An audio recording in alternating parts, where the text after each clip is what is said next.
What's going on, everyone? I'm just a typical average American here today to react and learn about British weddings versus American weddings. This is an interesting one because weddings across all the different cultures of the world, they involve two people getting married, but weddings in different cultures are drastically different. That I know.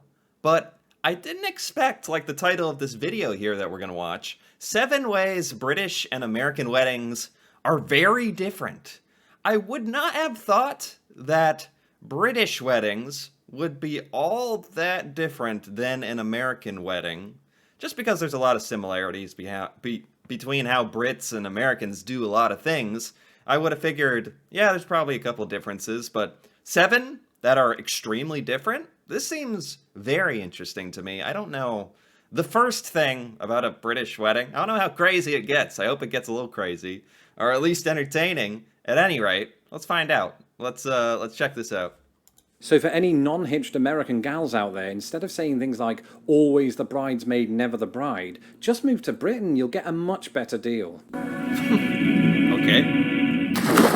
Hello, I'm Lawrence and I'm on a quest to uncover all of the memos that Britain and America lost in the pond, and one of those memos pertains to weddings. Yes. Under ordinary circumstances, we would now be right at the start of wedding season. For everything you're about to hear, just insert, they had a beautiful Zoom wedding, even if the bride turned up late due to connectivity issues. Oh my gosh, a Zoom wedding? Is that even a thing? This video is 2 years old, right when everyone, in the height of Zooming, usually for like work and stuff. Did people actually have Zoom weddings? That'd be a whole different video to react to. But assuming that everything blows over, as in the pandemic, not the gazebo, some of you probably know of a couple with plans to tie the knot. And in case they happen to be British and American, here are some things they should know. Our wedding traditions are not quite the same. Huh. To gain further insight, I myself married an American. That's not the reason I married her. I mean, there was genuine affection. Right. This guy is very funny. Yeah. So he has like a super unique perspective. The true official officiant on this matter, being British himself, marrying someone from America. The differences in wedding culture must have really stuck out. And my wife was one of the lucky ones who married a majestic accent. Could the same happen to you? Thank you to datebritishguys.com for sponsoring this video. This year, they are celebrating 10 years of transatlantic matchmaking. Wait, this is actually a thing. I thought that this is a real website, datebritishguys.com. Okay, we're probably not going to watch that ad, though. Okay, bachelor and bachelorette parties. Huge in America. Staple, like... Some people probably enjoy the bachelor party or the bachelorette party more than the actual wedding. They can get crazy. Very, very, very big, important thing in an American wedding, for sure. On either side of the pond, it's traditional for brides and or grooms to indulge in debaucherous shenanigans in an effort to drunkenly conclude bachelor life. Except there are some crucial differences. In Britain, the bride attends what is known as her hen night, and the groom his stag night, another example of human zoomorphism that will be hard for aliens to understand. Is that is that like in place of the term bachelor party, bachelorette party? Hen night, as in like female.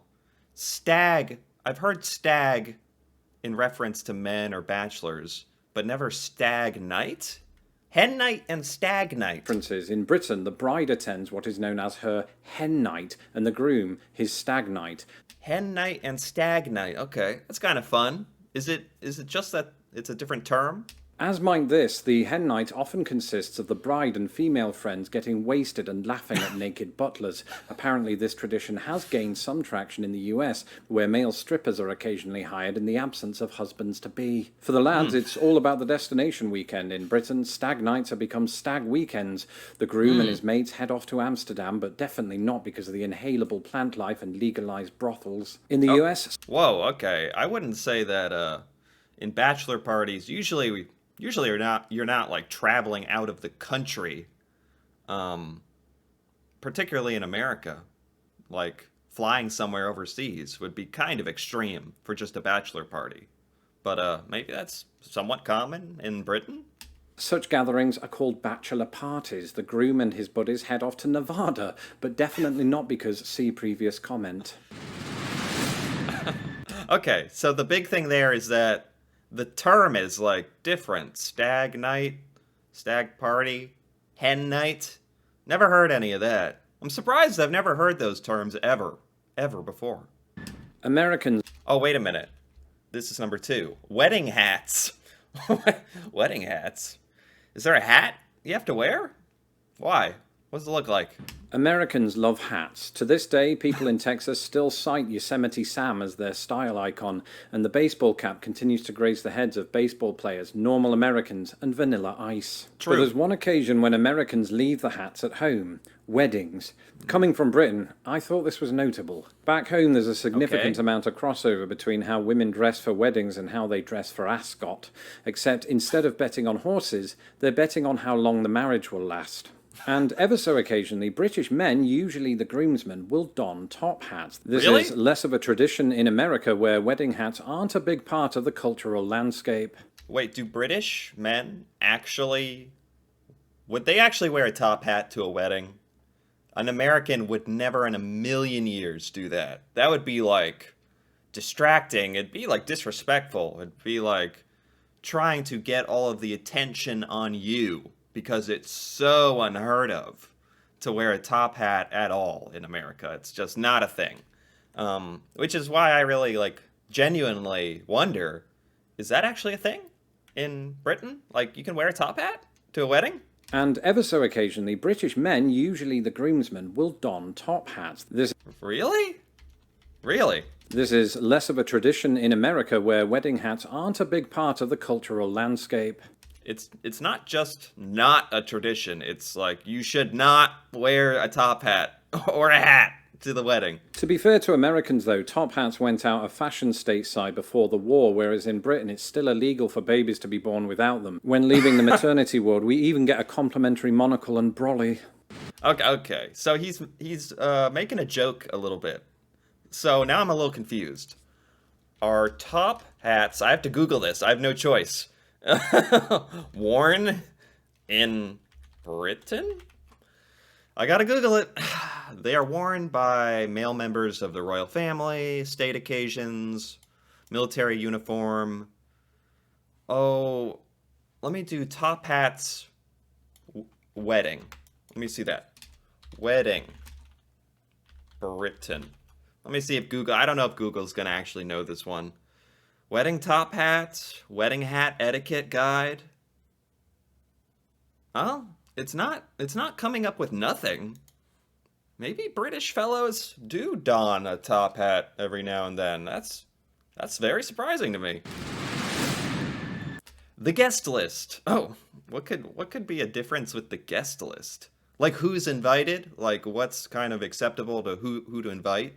It's a very huge range in America. Some people want a very, very tiny wedding, very close-knit people, very small wedding. Some people invite literally everyone they've ever met, and they let everyone bring a +1, and it's huge. It's just whatever you want. Here's a scenario. A friend of a friend is getting married. You wait nervously to see whether or not you're invited. Months go by. Nothing. Finally, you hear from your friend your worst fears have come true. You made it onto the guest list. But in Britain, there is a compromise. It's possible that you might be invited to the wedding ceremony and meal, but not the after party. Admittedly, the best bit. You see, we Brits sometimes operate on a 2-tiered guest list. Those in Tier 1 receive invites for the whole shebang. Those in Tier 2 get to go home in time for Doctor Who. What? Really? Really? How does this work? How is it like an insult to people? He's poking fun at this, saying that you actually want to be the one on Tier 2 so you can go home quicker. But in America, if you told someone they're only invited for part of the wedding, that would be a crazy, unimaginable insult, like, to be perfectly honest, because it's just not something that happens. You don't divvy it up like that in America. So how do you let people know? How do you let people know what tier they're on? There's a lot of logistical questions I have with this. Receive invites for the whole shebang. Those in Tier 2 get to go home in time for Doctor Who. So if you can't get out of the actual wedding, Tier 2 is the next best thing. For newlyweds, the reason for the tier system is twofold. One, it helps couples cut costs. And two, it's a handy way of keeping out the weird uncles and reducing police complaints. Huh. Yeah, I'm sure it would cut cost, but most people don't want to be seen as cheap when it comes to their wedding. Like, wedding culture in America is very, very, very serious in a way. You don't want to, like, come across as cheap. You don't want to offend people by not inviting the wrong people. And certainly, there's no, like, a tier list. That is so funny to me. But, you know, if it's just socially and culturally acceptable in Britain, like it's just normal, there's no offense given. It's just normal, right? But aren't you inadvertently telling people kind of where they rank on the social hierarchy of your life by doing this? By telling them, or is it seen as like a courtesy because they get to go home early? I thought he was joking about that. I'm a little confused on this one. Wow. In the US, the general practice is to allow all of the same people to attend the entire event. Mom, Dad, occasionally Tom Hanks. But think about all of the weird uncles. Actually, no, scratch that. Think about all of the bridesmaids. Somebody please think of the bridesmaids. In fact, let's do that very thing. Okay. Okay. This one is about the bridesmaids. Okay. On either side of the pond, if your wedding has bridesmaids, there will probably be between 400 and 600 of them. They are normally chosen from sisters, high school friends, and that cousin who wouldn't stop asking, "Have you picked your maid of honour yet?" But Brits and Americans have different customs in this department too. First of all, in America, bridesmaids are almost always expected to pay for their own dresses, making bridal parties the 5th largest pyramid scheme in America. In Britain, the cost of dresses will often be covered by whoever is paying for the wedding. And the maid of honour might not be called the maid of honour, but the chief bridesmaid.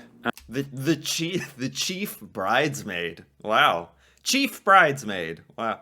And yeah, okay, I don't know personally much about the whole who pays for the bridesmaids' dresses thing, but the groomsmen, you pay for their outfits, their suits, like in my experiences. So I guess the same would apply in America for bridesmaids. But that's just included in the cost of the wedding in Britain. That's not that crazy. That actually, like, that's not that crazy to me. And what Americans call groomsmen, the British call ushers. And to be clear, that's not several clones of R&B recording artist Usher. Those are reserved for the DJ's playlist. Ushers. American weddings have a term called an usher. And that's not a groomsman, but it's someone who... A lot of weddings don't even do this. Some do. But if you have ushers, they help people to their seats. Basically, maybe members of the family of the bride and groom help them to their seats where they're supposed to be seated. There's some formal sort of purpose to them. But groomsmen are ushers by name in Britain. Okay, that's kind of that's more of the technical differences I kind of imagined from this video. Not some of the kind of wild stuff I've heard so far. This is pretty good. This is good stuff. But before we get to the after party, there's the small matter of the wedding ceremony itself. Yeah, the wedding ceremony. This is like one of the, across cultures in the world, the wedding ceremony. That's where like a lot of the major differences are with a lot of stuff.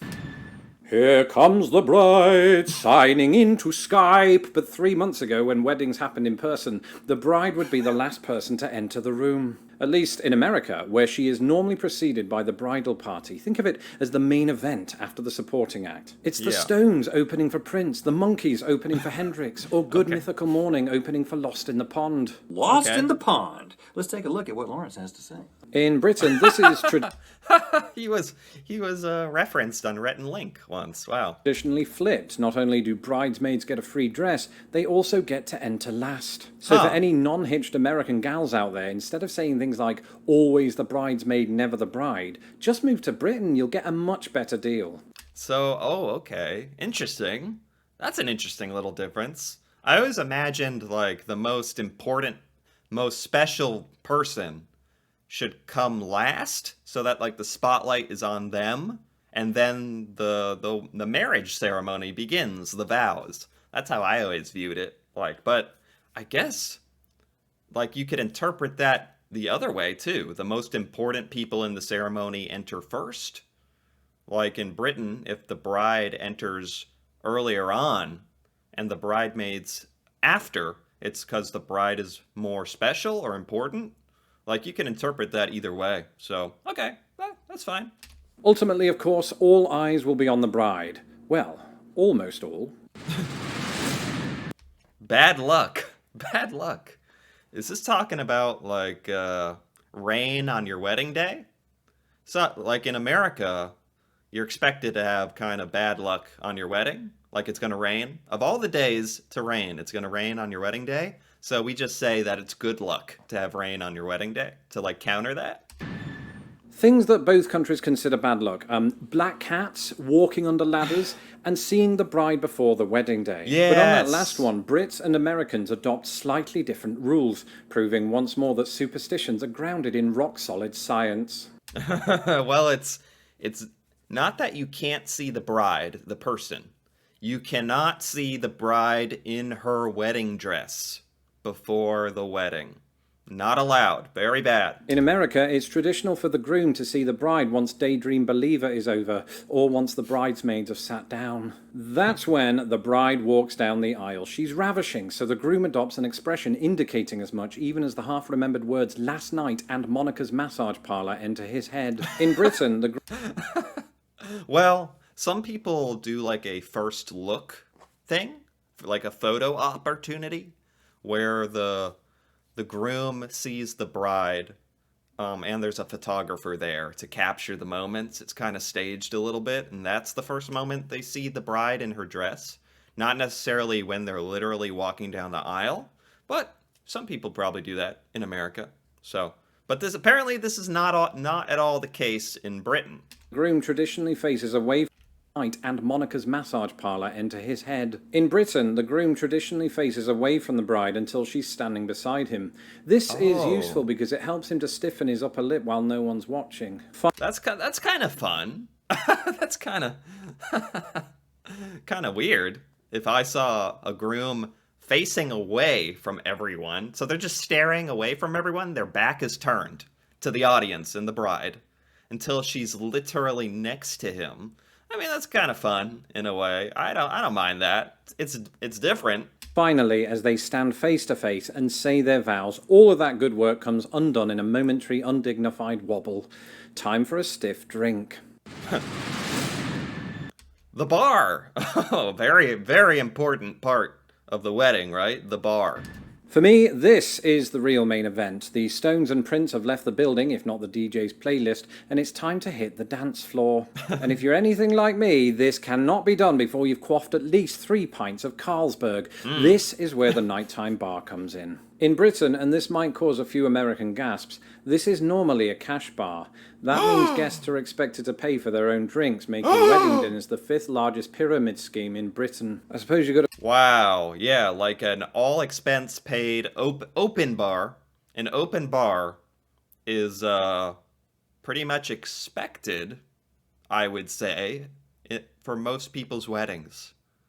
Like the bride and groom just pay the bar a huge prepaid sum of money, and then everyone for the whole party doesn't have to worry.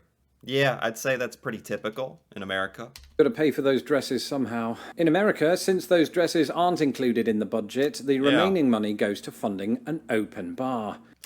So basically, the dress money is being turned into alcohol money, right? Isn't that a fair trade-off? This accounts for why I have absolutely no memory of my sister-in-law's wedding. That's it for this episode. Let me know in the comments below if you know any British-American couples, and don't forget to share this video with them. For more of my words, be sure... Wow. Okay. The rest of this is just an ad, I guess. Wow. Interesting. There were some good ones in here. What do we have here? Stag night and hen night. That was new. Top hats? I'm still, like, in disbelief about the top hats. But okay, bringing them back. Bring back the top hats. The two-tiered guest list? What?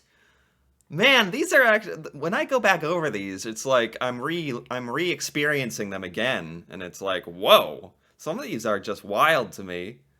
Bridesmaids, the bride comes in first, then the bridesmaids. Okay, and the open bar, the open bar in America, very typical American thing, huh? Prioritizing the open bar. Wow, I liked this. This was by Lost in the Pond, who does amazing, amazing videos about comparisons between America and Britain. They're so great. So I give this video a like. Yeah, I like this video. Very entertaining. And I kind of alluded to this at the beginning. That I was like, what are these major differences between American and British weddings? Couldn't be that significant? Yeah, some of these are shockingly significant in the weirdest ways. Like the guest list and the top hats, man. That's really entertaining. This would be like fun facts. Like I can go tell my American friends about this later. They're gonna get a hoot out of it. This is great. Wow. Oh, anyway, if you enjoyed this video, feel free to give it a like or leave a comment. And if you're interested in more videos like this, me reacting to Britain, British culture, stuff I've never heard or learned about from Britain, feel free to subscribe for more. And until then, thanks for watching, and see you next time.